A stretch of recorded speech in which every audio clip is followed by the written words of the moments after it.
গলির অবস্থা দেখেন, এটা কি মানুষ না অন্য কিছু মনে হয় এদের? এই যে সিচুয়েশন, তো কোনো উন্নতি নাই, যে আসে সে তার মতোই আছে।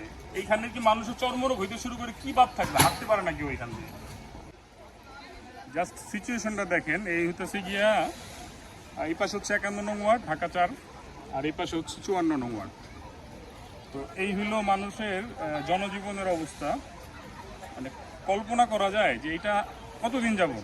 এটা হচ্ছে গিয়ে আপনার আমাদের জন্মলগ্ন থেকে বলতে পারেন, জন্মলগ্ন থেকে এই রাস্তাটার কোনো দেখলাম যে এরকমই থাকে আর কি।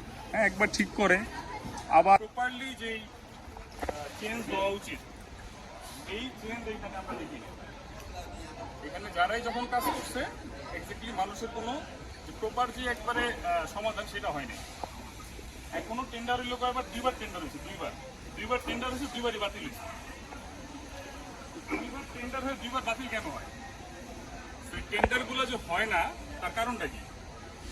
টেন্ডার হয়েছে, টেন্ডার সাবমিট হবে, টেন্ডারের কাজ চলবে, এটাই তো স্বাভাবিক। সে 2 নম্বর টেন্ডারও বাতিল হওয়ার পরে এখন 3 নম্বর টেন্ডারের জন্য আবার হচ্ছে কি আপনার কি বলে এটাকে আবার সাবমিশন করেছে, লাইভে আছে এখন এটা ডিএসসিসি হয়েছে। টেন্ডারগুলো কি কারণে বাতিল হয়? এই মানুষের, এটা কি মানুষ মনে হয় না এদেরকে? এই সিচুয়েশনে মানুষ থাকতে পারে? এইখানে আশেপাশে মসজিদ, এই মসজিদটা দেখো, এখানে একটা মসজিদ, ওই পাশে দেখো, ওই পাশে একটা মসজিদ। আচ্ছা ঠিক আছে, আমি বারবার এখানের যে কি বলে ক্লাইমেটের যে ইঞ্জিনিয়ার খায়রুল সাহেবের সাথে ডাইরেক্ট কথা, মানে ওনার সাথে নিয়মিত আমার যোগাযোগ হচ্ছে, যিনি প্রধান আর কি, যিনি এই রিটেন্ডার আবার সাবমিট করছে, তার সাথে কিন্তু বারংবার কথা বলছি, বারংবার অনুরোধ করছি। কোন কারণে টেন্ডারগুলো বাতিল হইতেছে এটা আমার আসলে বোধোদয় না। এই মানুষগুলা মানে অবহেলার শিকার হচ্ছে। এখানে একটা যদি ঘটনা ঘটে, একটা বিপদ হয়, তারা কোথায় যাবে? যেই সরকারি আসে, ওই আগেকার যেই সরকারি বলি, ওই দিন শেষে সবাই মানে কেমন এটা যেন জুজুর হয় বা কোনো একটা প্রবলেম, কোনো একটা কিছু হয়, এটা কি হয় এটা আসলে আমরা বুঝি, কিন্তু ওই যে ক্যামেরার সামনে সব তো বলা যায় না। সামনে আসে ওই যে চাপ আসবে, তাপ আসবে, হ্যাঁ, বিভিন্নভাবে আপনাকে হয়রানি করা হবে, এটা কেন হইলো, কি হইলো, সেইগুলো ভাঙতে হবে।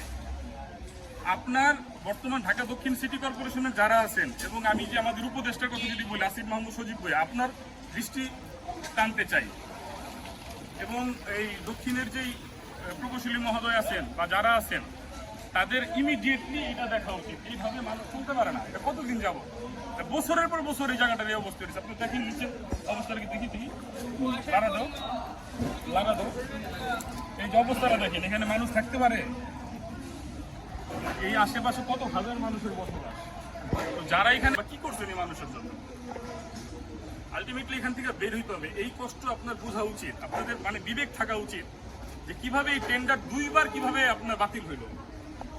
দুইবার বাতিল হওয়ার পর এখন 3 নম্বর টেন্ডার করছে, এটা আবার 28 তারিখ পর্যন্ত লাস্ট ডেট টেন্ডার সাবমিশনের। এরপর টেন্ডার হবে, তারপরে কাজ হবে, কতদিন লাগবে? কিন্তু এর আগে আমরা শুনছি টেন্ডার হয়ে গেছে, কিন্তু টেন্ডার কেন হয় না, কোন জায়গায় নেগোসিয়েট হয় না, সেটা আমাদের জানা উচিত। আমরা ইমিডিয়েটলি এই সমস্যার সমাধান চাই, নতুবা এই এলাকার মানুষ অবশ্যই বৃহৎ আন্দোলনে যাবে।